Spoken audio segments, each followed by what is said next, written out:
So you probably know just as well as I do that there are so many watches available under $1,000, but there are select ones that get the lion's share of attention, but also the lion's share of acquisition when it comes to enthusiasts and what they decide to collect. So what we're gonna be doing in this video is looking at the watches that are collected the most under $1,000 by enthusiasts. And what I wanna specify when looking at this list, this is not just an opinion video. I'm not going to be talking about this is what people talk about online, so this is what I'm gonna mention here.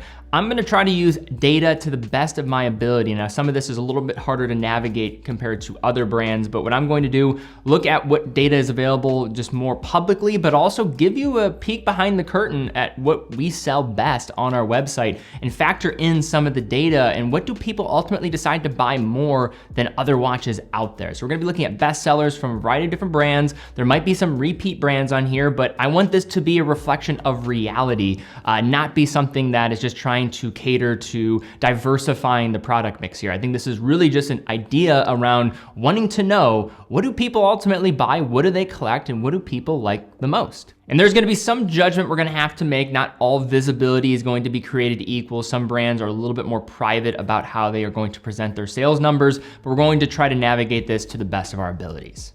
And before we jump in, something that is really important to me and a huge announcement for our team. So we just launched a brand new aspect of our website for teddybaldassarre.com members. And with that membership, it's free to join. We are going to be creating unbelievable in the weeds content all around watchmaking. So what we're really going for here is content that can live outside the algorithm, content that goes deeper into subjects that you might care about if you're trying to pursue further knowledge in the watch industry or just want some interesting content to view for your own interest. There's new content coming into the fold every single month for this. A few things that are already available is Eric Wynn going and leading an entire course around vintage watch collecting. So if you want to get some of his expertise of 15 years of running his own shop, working at Christie's in the vintage watch department, a lot to learn from. That's over a 60-minute course that you can check out. We also have an amazing video that goes through the details of the watches of space, specifically led by Robert Perlman. He's a NASA and space historian,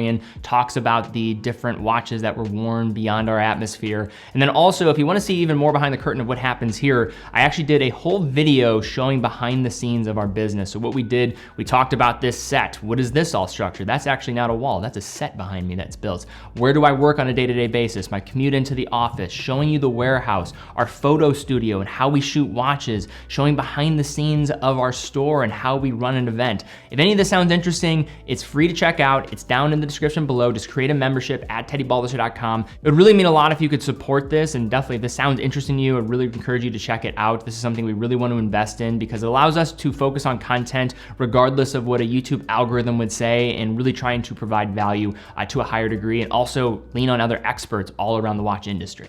All right, so let's kick things off looking at some popular watches and the most collected watches under $1,000. So Seiko, let's just get this out of the way. Seiko is going to be on this list. They really dominate under $1,000 when it comes to collectability. So let's talk Seiko 5. I only wanted to pick one Seiko 5 segment to talk about. One that was just on the outside looking in with the SRPD range. So these are like the 5KX, the more traditional SKX lineage, and what's being presented there of a dive style. So those just missed the cut. Those do exceptionally well for enthusiasts.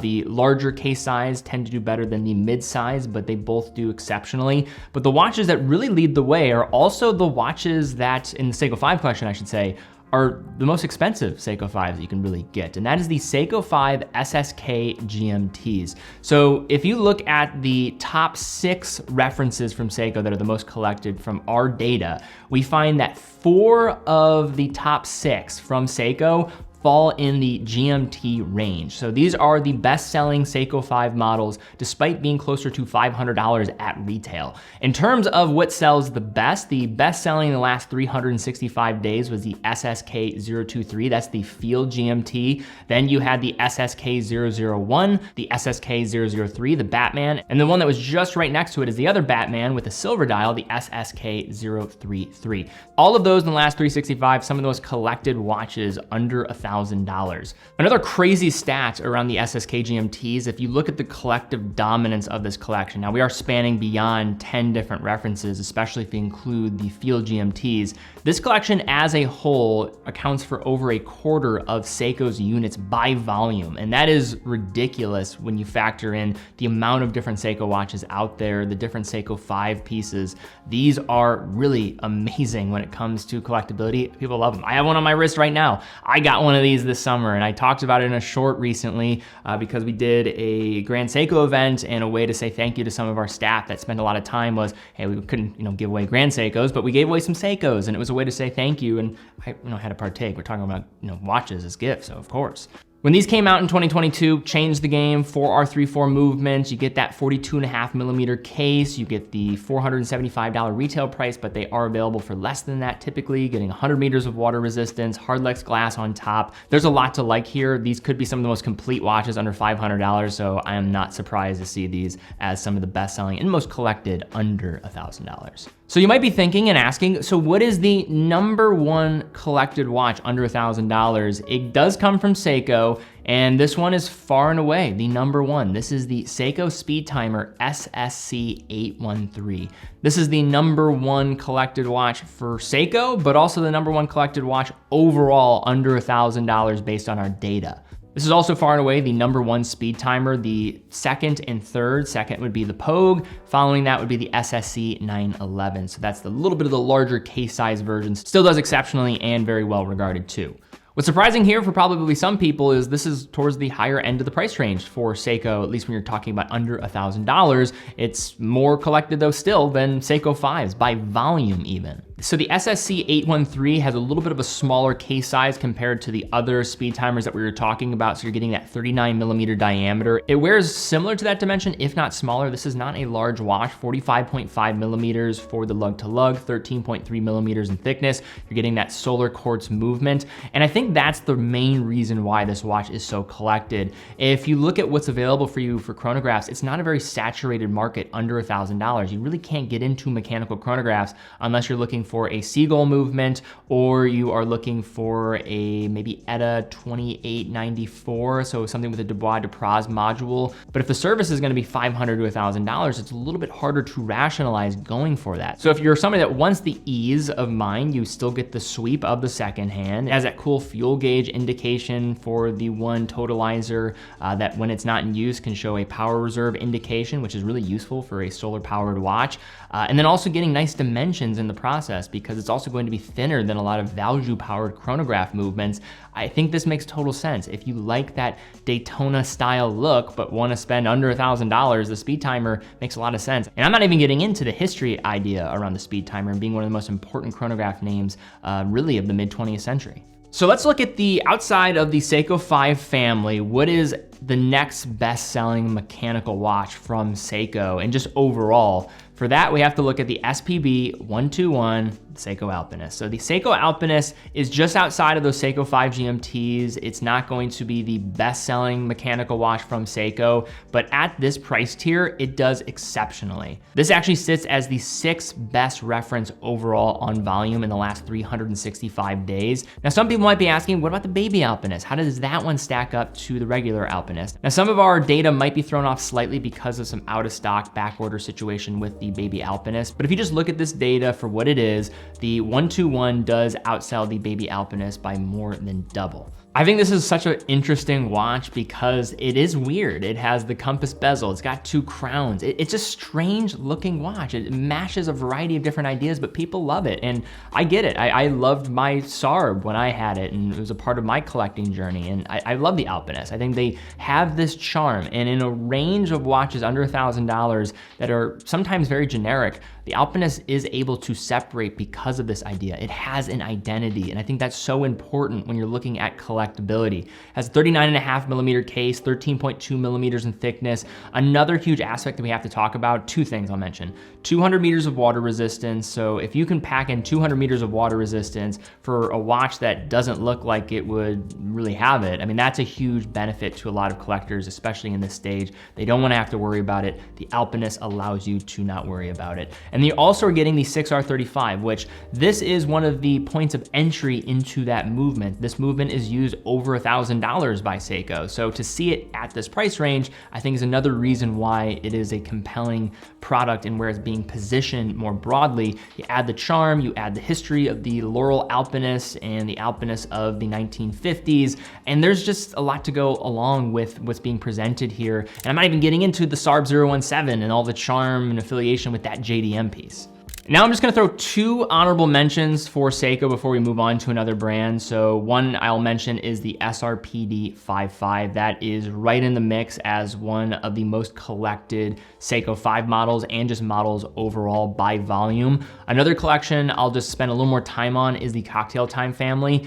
Now the Cocktail Time family doesn't have one model that is the standout, unlike some of these other pieces, which I think holds it back compared to something like an Alpinist where there really is that one winner and hero product. The Cocktail Time is spread out more broadly across the entire range, and you have different case styles and different dial colors to look at. But if you look at that entire collection, it does make up 17% of the Seiko collector purchases through volume. So that's a pretty significant number and really pulling its weight, no question about it, and being that representation of the Presage family right around that $400 range. You have the 40.5mm cases, the 38.5mm cases. There's really no way of splitting it up. The 40.5mm cases work very well for some, the 38.5mm do well for others, so pretty even on that distribution, slightly going in the direction of the 40.5mm case sizes. Those do slightly better than the 38.5mm, but these are some of the most collected watches under $1,000, especially when it comes to dress watches. These really are the #1 dress watch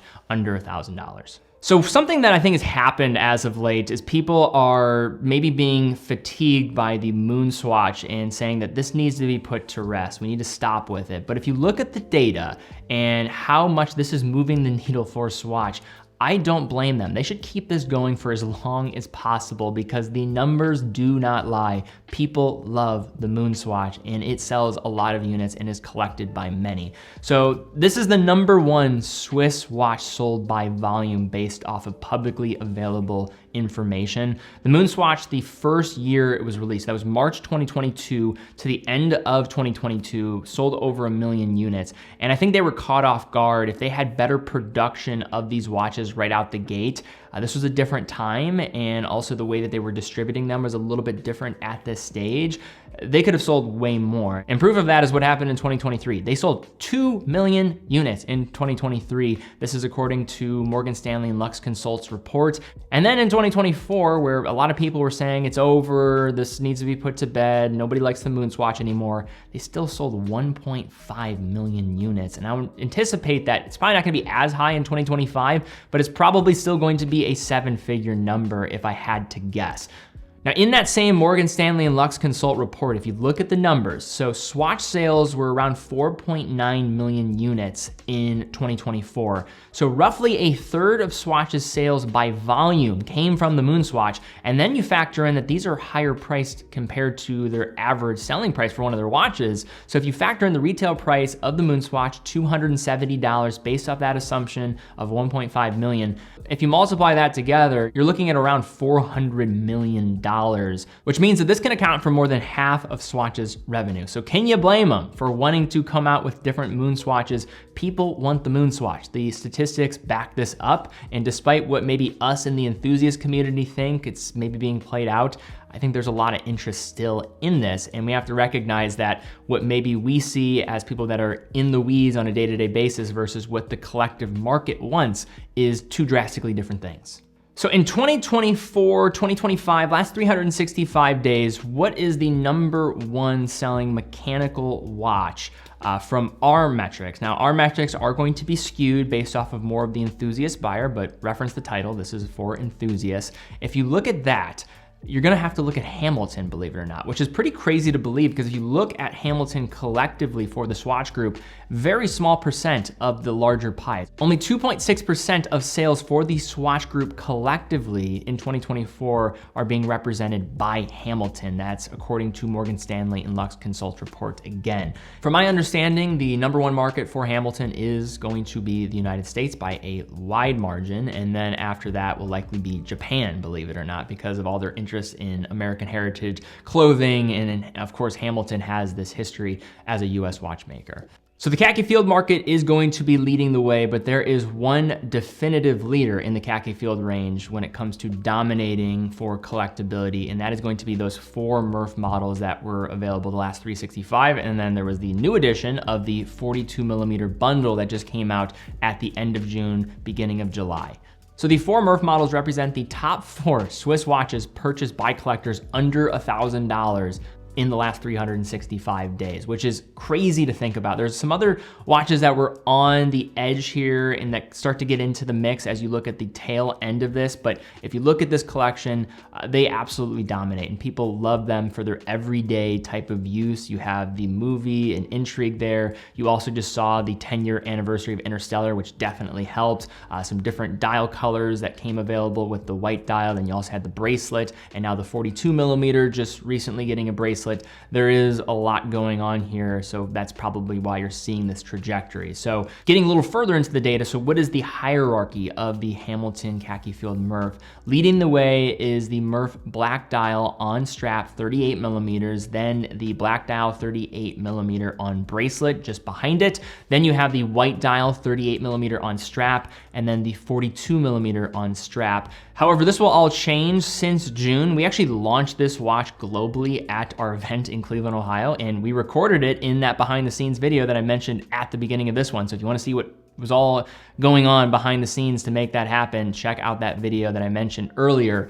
But since that unveiling, what that really has done to the sell-through is that the 42mm on bracelet is now the #1 since that period at the time of recording this video, and I'm at the end of August at the time of recording this.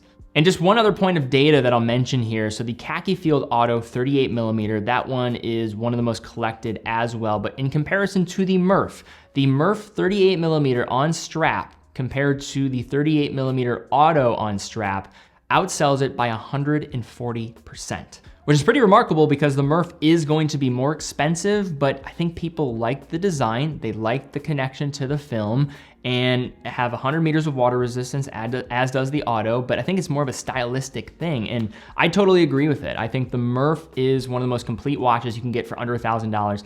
Not surprising, it does so well in this tier. So now we shift to Tissot, and Tissot is going to be the other Swiss brand on this list under $1,000 that hits this level of volume and collectability that deserves mention. And you can probably guess what's gonna be the watch here.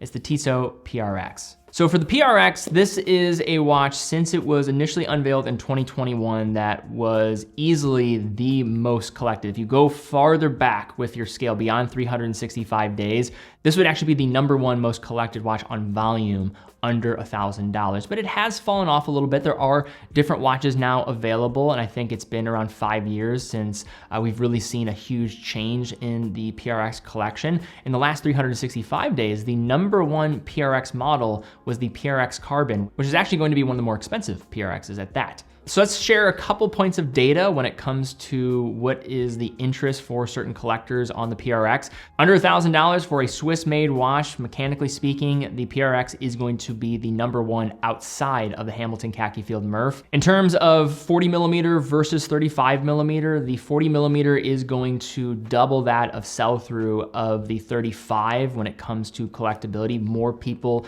tend to go for the direction of the 40mm case as opposed to the 35mm case. I think one of the thought process some people might have is 35 too small on wrist. If you've never been able to try it on in person, 40 seems a bit safer. If you zoom out even farther and look back to 2022, 2023, the PRX Powermatic 40mm was the #1 best-selling mechanical watch out of Switzerland. And I would think that that probably is collectively for the entire industry the case. If you look at a lot of Swatch's data in 2023, their sales numbers, Tissot was surging and did fantastic when you look at the recap numbers in the Morgan Stanley and Lux Consult reports. If you focus a little bit more in the last 365, what are going to be the best-selling versions? Actually leading the way is the Carbon in the last 365. Then following that is the blue dial, the dark blue dial at 40mm Powermatic 80. then the ice or glacier blue, then the green, and then a variety of different options beyond that. They all do quite well, but it's gonna be those that are going to be the strongest leaders. And then the 35mm couple do really well too. You have the light blue dial and then the dark blue dial. This watch has changed the game and still to this day is one of the best points of value for a Swiss-made watch under $1,000, getting that integrated sports design. I have yet to see a watch from a mainstream brand that can do it at this price range, that has this style, has the history. The PRX is now a modern icon under $1,000. There's no way around it.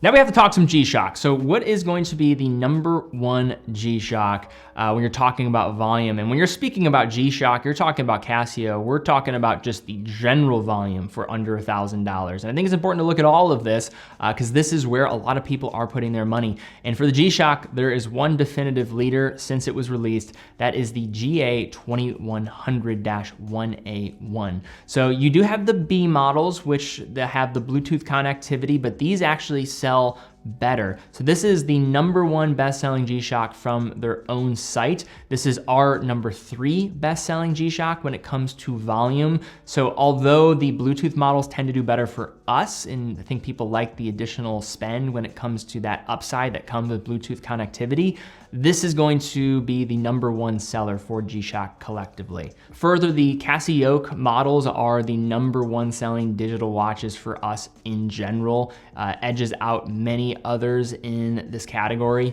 The GA2100 makes up 31% of volume for G-Shock overall on our site. And if you look at G-Shock, generally speaking, this is probably on a global scale, the #1 selling model. When this was unveiled in 2019, it was a storm. People were rushing to get them. There was a time where people were flipping these for more than retail when they sold out quickly after. It was a strange time. And then during COVID, they kept having new versions that would come out and people would just go insane, and they loved each version. And I get it, they wear great. They're a phenomenal middle ground for those that might be on the fence for a G-Shock. Like, this is the extending of the invitation to those that maybe don't like digital watches and maybe don't like G-Shocks, but they see this and they're like, yeah, I can make that work. There's something about the analog digital display that get people excited, and I think this is a solid middle ground. Not surprising to me to see this as the #1 selling G-Shock. Now let's get into traditional Casio. So no G-Shocks here. What is the best-selling Casio overall? And for that, there is one leader. We have the F91W. So the F91W is the #1 selling Casio watch by a variety of metrics. It sits as the #1 on Casio's site for sales under the Classic Collection, and it sits as the second best-selling watch for men overall on Amazon, only being outsold by one watch. You can probably guess what it is. It's the Apple Watch Series 10. So come on, I mean, this is the only watch that outsells the Casio F91W in the year 2025. An estimated 3 million units were sold in 2024. So I talked about the Moon Swatch a little bit ago. Double the amount of units sold. Now there's a price gap here we're talking about, but double the amount of units by volume here for the F91W than the Moon Swatch. And it's just existed quietly in the background since 1989, and it's still hitting those numbers. Since that 1989 date, this watch has sold over 100 million units. This is one of the best-selling watches of all time. And then one runner-up that I'll mention for Casio, because this is in the mix as one of the best sellers.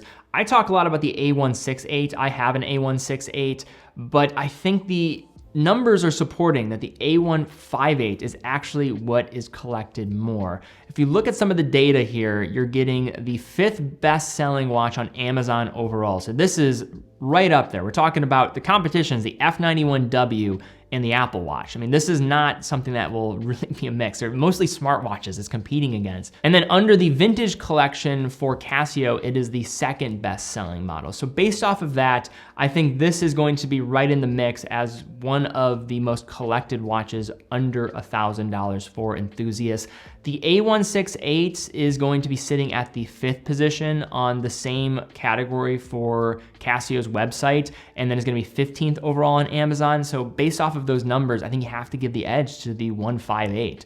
It's one of Casio's most enduring digital watches. Its affiliated styles with that aforementioned F91W, but instead getting that stainless steel bracelet and that chrome resin central body.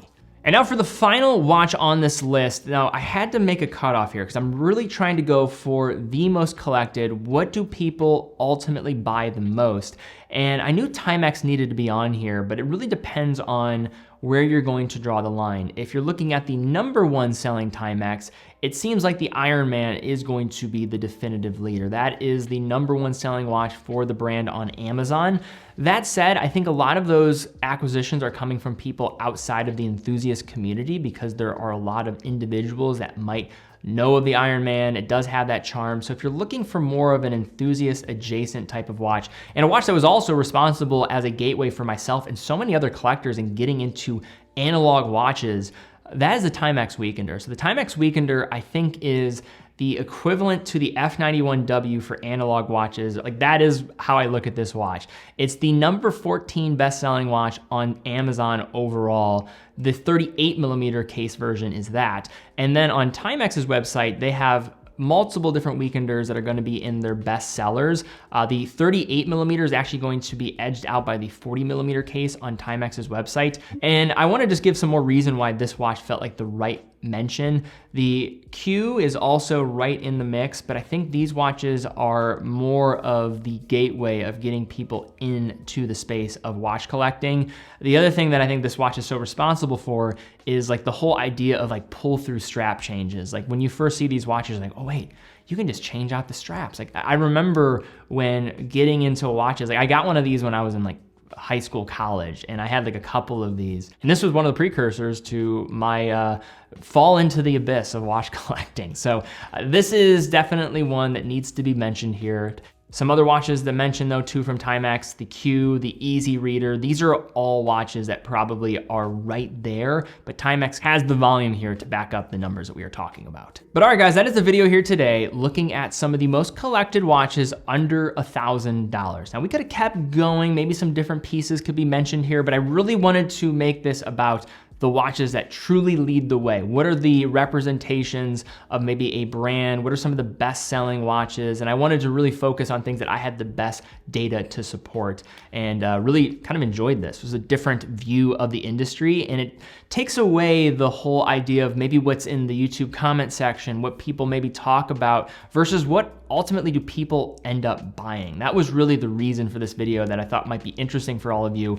Any comments down below? Interested in more of this? Do you like this type of breakdown of like the industry in this regard? Was there anything that surprised you?